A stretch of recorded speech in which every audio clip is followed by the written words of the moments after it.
Start. Even if the COVID 19 pandemic spares South Asia the worst impact it has reserved thus far for the northern latitudes, it is certain that this region of nearly a fourth of the global population will be wounded gravely economically and as the process unfolds socio-politically. Stop. Holding the largest volume and density of poverty in the world, the countries of South Asia are looking into an abyss of distress and discontent. Stop para. As the region from the Indian Ocean to the Himalaya is hit by recession, more than half a century's effort against poverty could be wasted. Stop. The coddling of the middle class and neglect of the majority underclass, so starkly seen during the pandemic response, points to all that has gone wrong in our electoral democracies. Semicolon. No country of South Asia is presently a formal dictatorship. Stop para.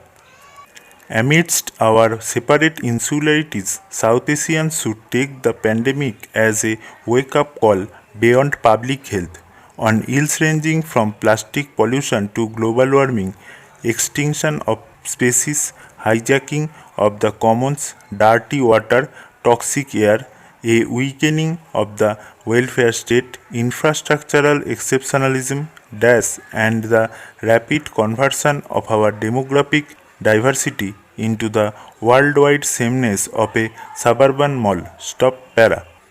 If we fail to act, the COVID 19 episode will be but an interlude as we wade further into the Anthropocene quicksand. Stop.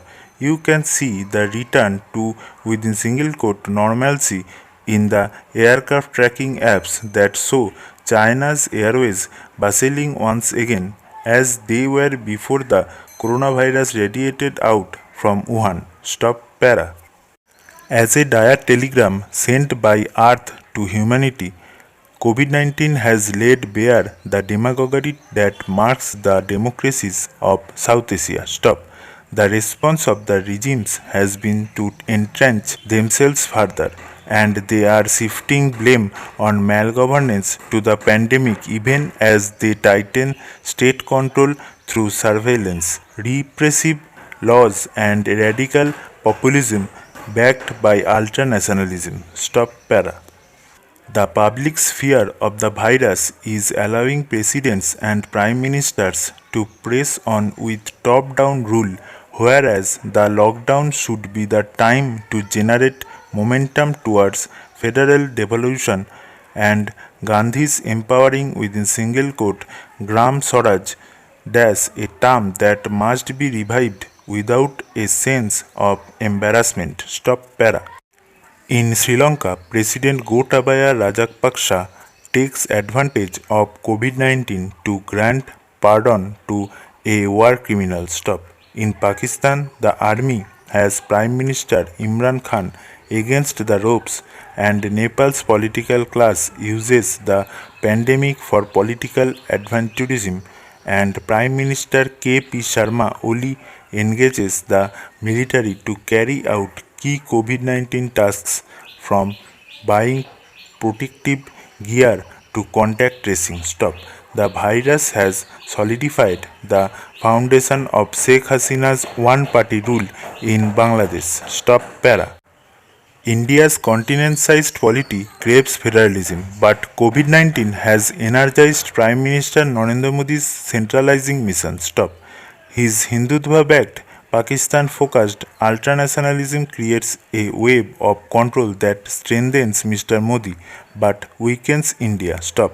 After a series of polarizing actions from Kashmir to the Citizenship within bracket Amendment Act, we watch unbelievingly as Islamophobia is injected into the pandemic response. Stop para.